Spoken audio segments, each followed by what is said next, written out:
I think one of the most disheartening experiences as a creator is to put a lot of work into this idea, whether it be a video or a new product or a Patreon or a membership or something, and you launch it to your community to crickets. No one buys, no one registers, no one signs up, or at least very few people do compared to what you were expecting. And for the amount of time and energy you put into that, you were hoping to get much different results. I've done that before, and today what we want to talk about is the better process for ideating and testing your ideas before you go ahead and put a lot of time and energy into creating something, launching it to your audience only to get no or very little response. Today we're going to go into that process so that you don't ever have to experience that again.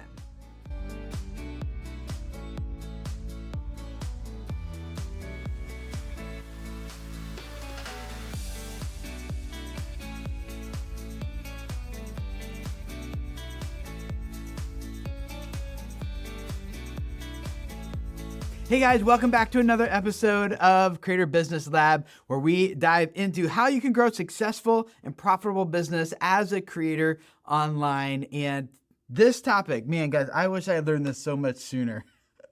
I remember 2009. At that time, I was running a blog, and it was the biggest blog on the internet in the youth and family space. And for youth ministry and things like that. I was a youth pastor at a church up in Minnesota at that time. And the blog was growing, getting a lot of attention. I had a lot of readers, one of the biggest email lists back when that was like even a new concept, believe it or not, in internet marketing. And this publisher, a very reputable publisher in our industry, reached out and said, "Hey, Tim, we feel like you got a book in you. If you ever think about publishing a book, let us know. We'd love to publish it." And I was like, oh, I thought I was supposed to go the other way around. I thought I was supposed to spend years like working on a manuscript and then hunting for a publisher, finally finding someone who would give me a shot and all that. Turns out publishers today, if they think you can sell, then they're interested in publishing what you have. And so I wrote a book, published it through the publisher, and it was a great learning experience for me, learning how to put together thoughts and ideas and making this whole book. It took me about a year to write it, and then plus, and included in that year is also working with an editor who helped craft the big idea of the book all the way down to every dot, every period, crossed every T, everything. So at the end, I'm like, wow, this is a really good book. I put a lot of work into this. It went to print, and I've been including my audience in the process, and my audience was excited about it. I launched this book, and it sold like 1,000 copies, I think. Never went into a second printing. And the publisher ended up with a pallet of my books just sitting in their warehouse. Before long, Amazon was discounting it and discounting it some more. And I still, to this day, haven't made any royalties on it because the publisher never made back the advance that they paid me for the book. That was such a disheartening experience. Why? What happened? I mean, I had the audience, I had the email list. A book is something that a lot of youth pastors in the industry, like, they pay for books. Like, that is a really good product that they are very familiar with buying. And it wasn't that, it was a book, it cost, I don't remember what the price was, like $12.97 or something like that. Not something super expensive. What happened? My core audience bought it, but really, at the end of the day, it didn't continue to grow in sales. It was like a little spike, and that was it. And the publisher lost money, and I didn't really make the money off of it that I was hoping to do. And so we made a mistake. I made a mistake, and so did my publisher. What was the mistake? The mistake that we made is that we assumed that because I had an audience of people online, that they would buy from me. That's a big mistake. Just because you have people online who are following you doesn't mean that they're willing to make a transaction with you. Growing an audience online does not necessarily equate to money in the bank.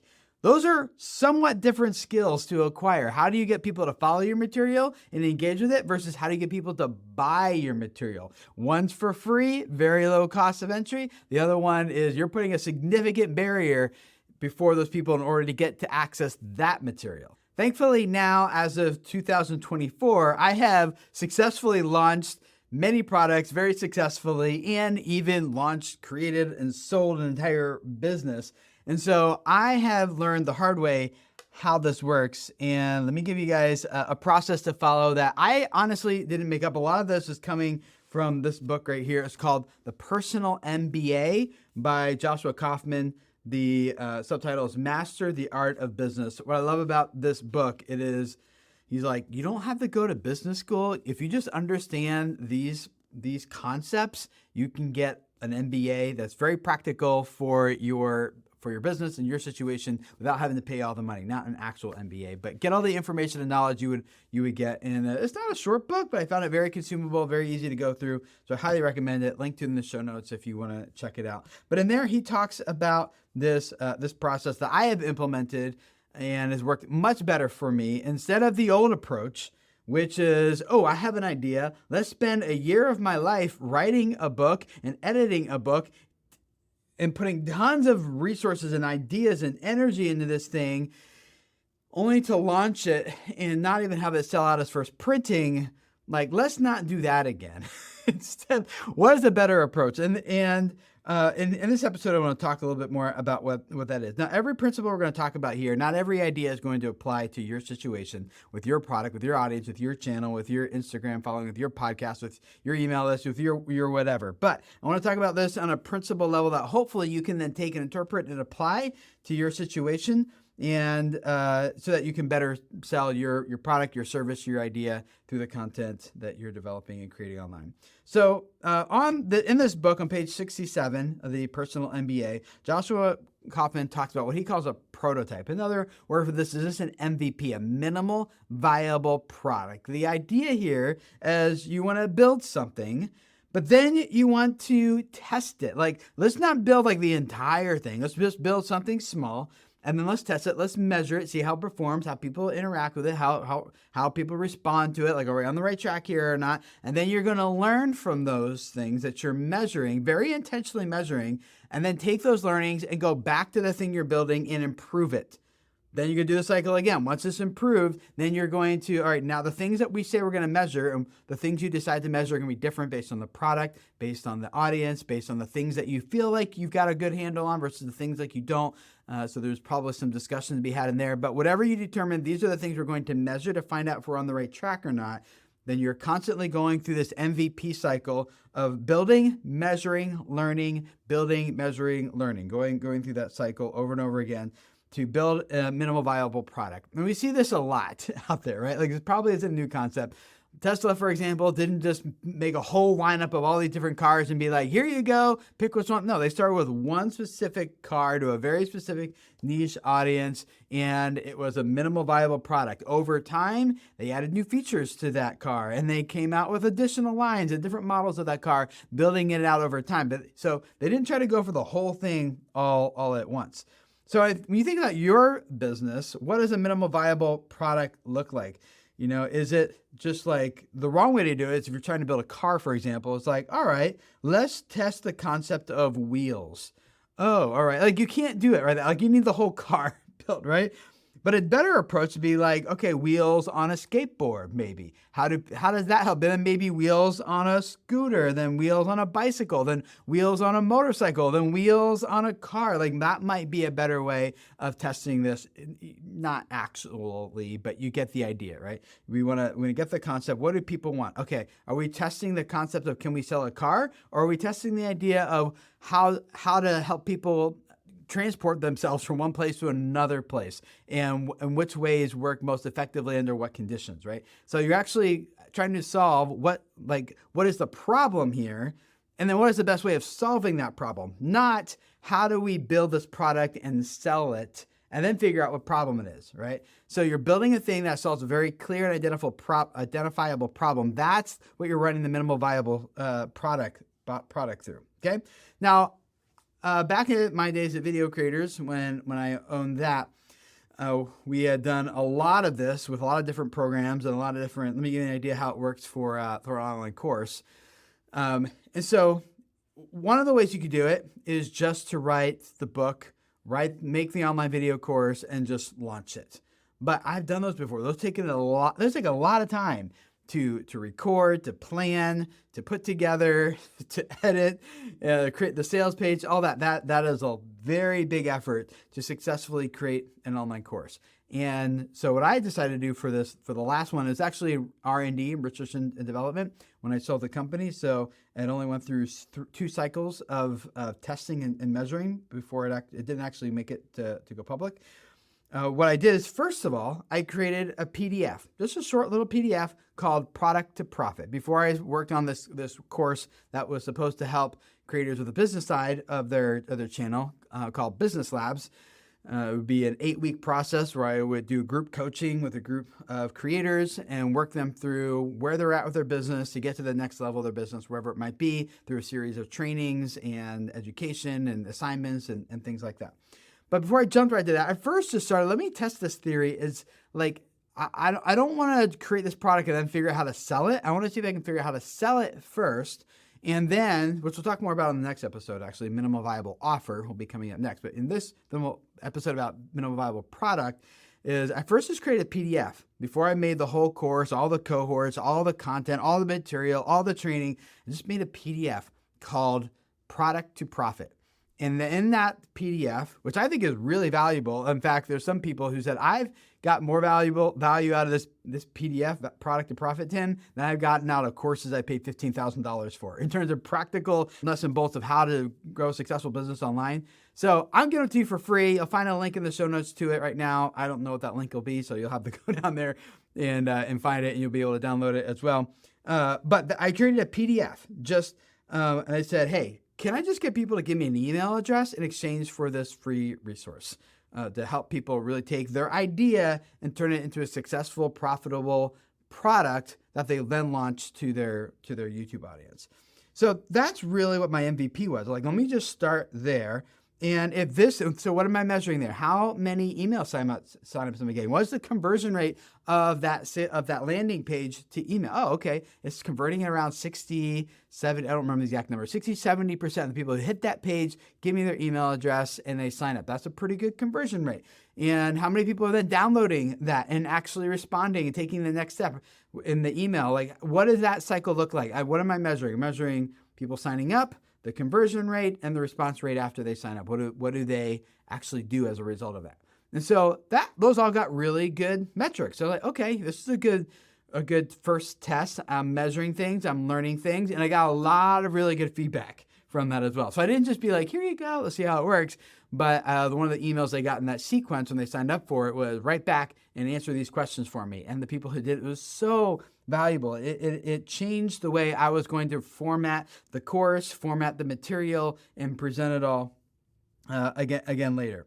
And so then I take that material and I take the feedback and everything that I've measured, and then I go and I do some other stuff with it and start making some different content around this topic. And I measure that. And then I do just a short little, the next version of that was going a little bit more. Let me just do like a webinar. And let me just do a free training that people sign up for. Again, before I launch this whole product, let me test this material I'm putting together. Where's the feedback? Where are the holes? Where are the gaps in this thing before I make this whole big course?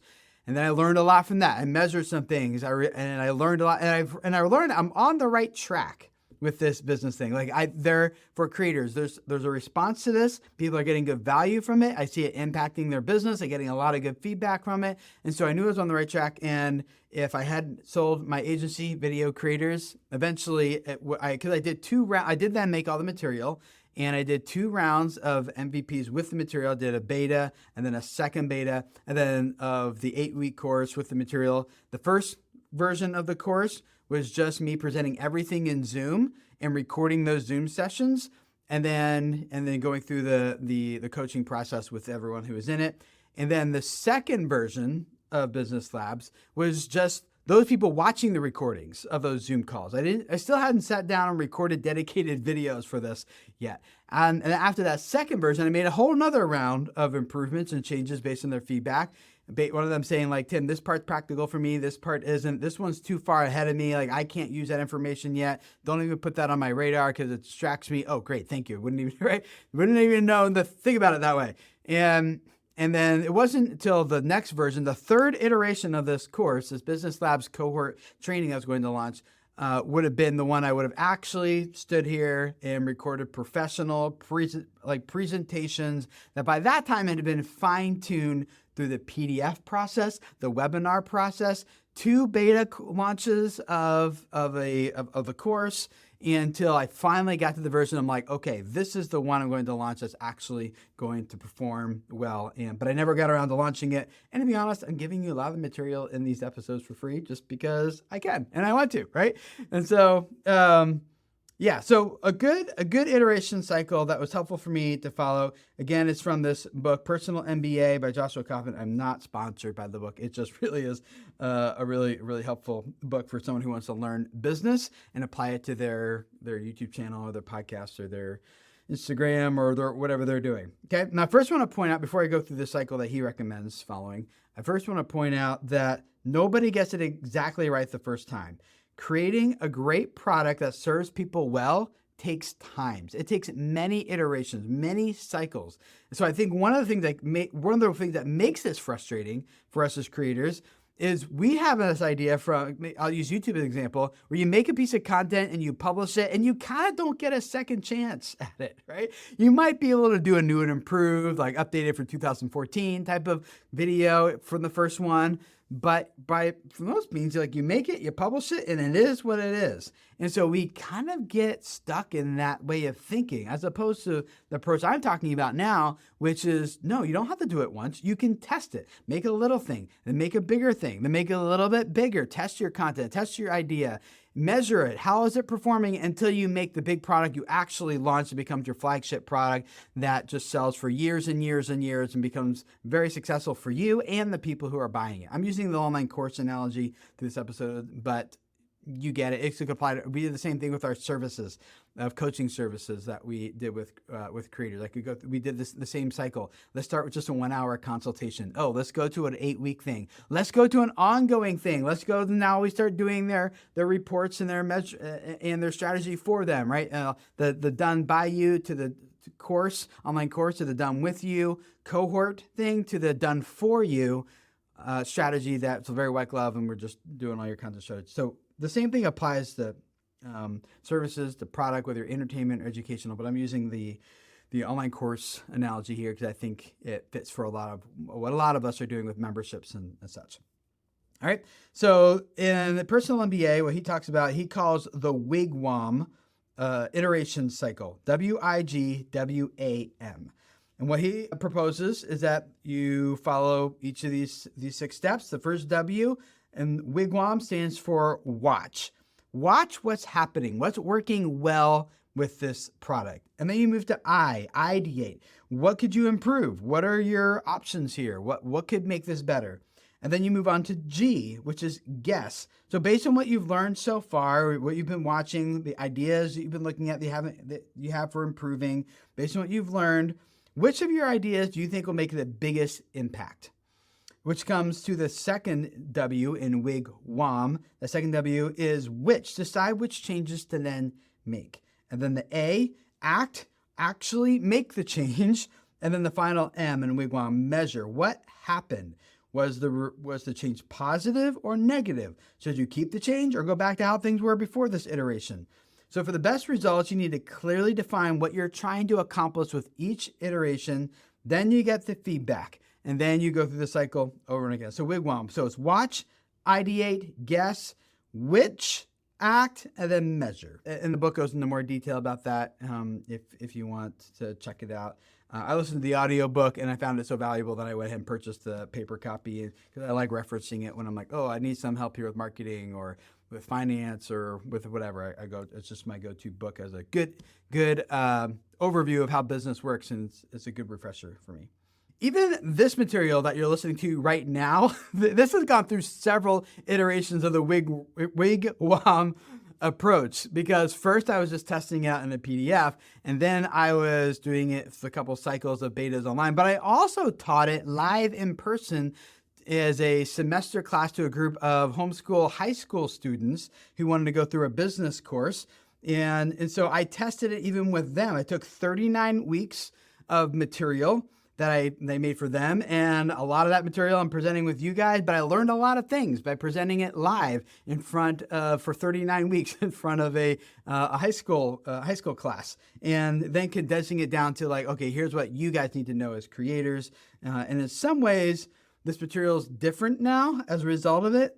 But it's because I've tested this material and I've gone through it over and over and over again, and giving you guys, and this, even as this recording, something that you get to benefit from, much more succinct and hopefully more helpful and practical content and material here now as a result of all that. Okay, so no matter what stage you are in here, one thing I want to point out that's really helpful and really important, and that is you always need to be collecting feedback from your customers. Always be collecting feedback from your customers. No matter how good you think something is, never launch it without testing it, getting feedback, and iterating first. I know when you're an expert in your field, it's tempting to just think, oh, I understand my audience. Oh, I understand what they need. And for me, I felt that exact same thing, because a big part of our business was doing 1 hour, one-off consultations with YouTube creators, back my own video creators. So I was literally having conversations with creators, multiple creators every week, going deep into their YouTube content and into their channel, into their analytics and into their strategy, and helping them develop better content strategy for growing and moving forward. And so I felt like I know this audience, I know exactly what's happening. But if you read Product to Profit, again, free, link in the show notes there, one of the things that's in there, I think it's in chapter 2, is I give you the exact questionnaire that I use with my audience every single year.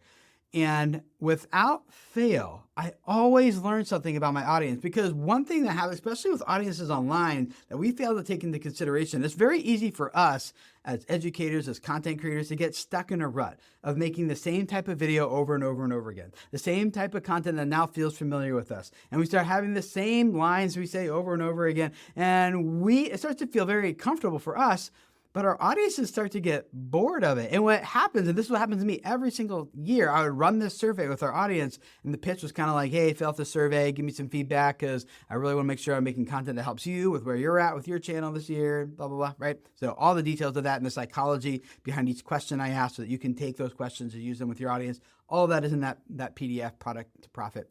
Every year we ran that survey, I learned something new.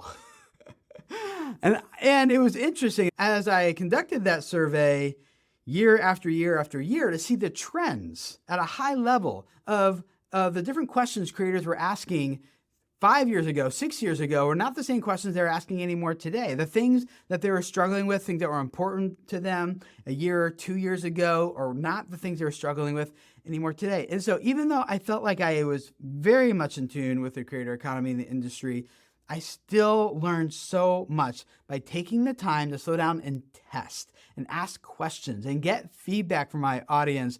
Otherwise, if I went a few years without doing that, I would be, several degrees off course over the course of a few years. Now you're pretty far off and your business is struggling and declining. And so it's really important that you stay on track and in tune with your audience, with understanding who are they, what do they want, what are they looking for, and how does your business come alongside them and really support them in reaching their goals and accomplishing what they really want to do and overcoming the challenges that they are facing. I remember as a part of my time at Video Creators, I launched a course called Turn YouTube into Your Career. And that was actually my very first attempt at trying to teach business to creators. I went all out on this thing. And by all out, I meant that I went to Adobe's headquarters in Seattle, Washington. I shot it there in their studio at Adobe's headquarters. I flew out my business advisor to present some of those sessions along with me. Some of YouTube's top creators at the time flew out to Adobe's headquarters there in Seattle to go through this. It was a one-day, all-day training. I hired a professional video crew to come out and film the whole thing. It was this really big production. Adobe loved it. The creators loved it. Some of the creators even told me it was life-changing. And I'm like, man, I'm really excited to turn this into my next course. I nailed it. And I sold it for a few years, and then I took it down because it had such a high refund request rate.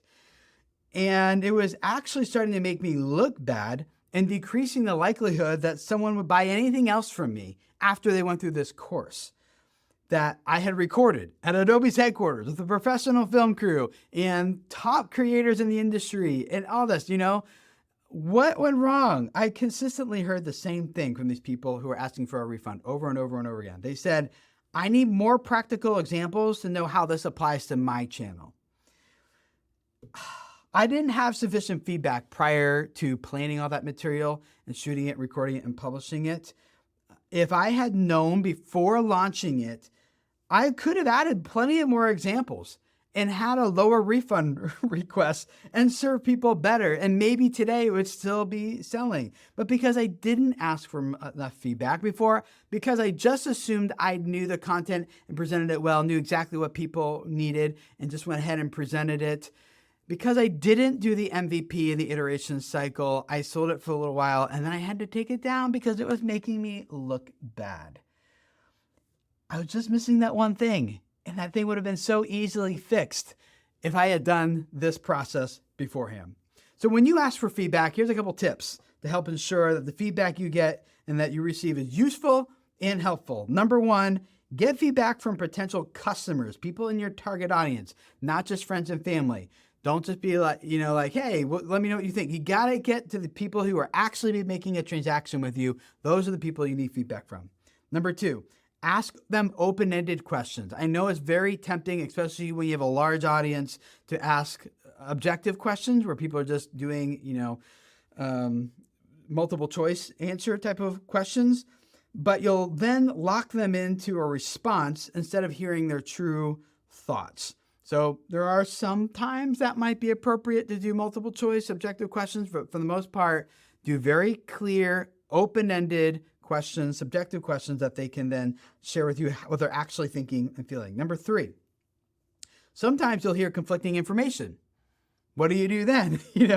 I would recommend you take all the information with a grain of salt. Some people will be overly critical of what you're doing, and some people will praise it way too much.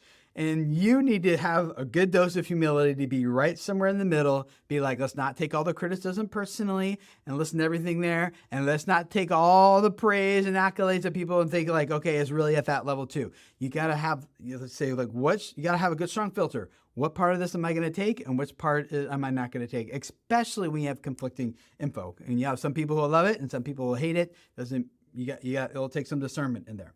Number four, don't ask them the question most people ask, which is, how much will you pay for this? You'll get very unhelpful information, and it's still just theoretical to ask them, how much would you pay for this? Instead, ask them to actually make a transaction for this. And we'll get into this more in our next episode when we talk about minimal viable offers. But you want to get people to actually not just tell you they would, because here's what's going to happen. If you ask them, hey, how much are you willing to pay for this? They're going to give you pretty high numbers. And they're like, yeah, I would pay this or that. And then when you go, you're like, great, thank you. And you launch it for that price. You're going to be like, why aren't people buying? Because everyone said they would, but when they actually had to take out their wallet and make the transaction, it'll be a different experience. Okay. And so what you actually want to do is ask for a transaction. Now you don't need the product yet to sell it. You can let them pre-order it. And then maybe if you have enough pre-orders, then you go ahead and move forward with developing the product. Maybe you do a crowdfunding campaign and if it makes X amount of money or more, I think that made an indication you figured out how to sell this thing, which I did my very first product, 30 Days to Better YouTube channel, when I started Video Creators. Again, I learned all this the hard way in my blogging when I was a full-time blogger back in the day. And so I came to Video Creators, I had made these mistakes and learned to do it the right way. I did a crowdfunding campaign and I said, if 30 Days to a Better YouTube channel, back then ebooks were still a thing. So if it makes this amount of money or more, I'll go ahead and write the ebook. And I surpassed the goal and I'm like, cool, I figured out how to sell this thing. Figure out how to sell it before you make the product. I'm getting ahead of myself. We'll talk about that in the next episode. Okay, just don't ask them how much will you pay for this. You'll get relatively useless information. So ask them to either make the transaction as a pre-order or just for an email address or something as an indicator of actual transactions of how it will perform. Okay?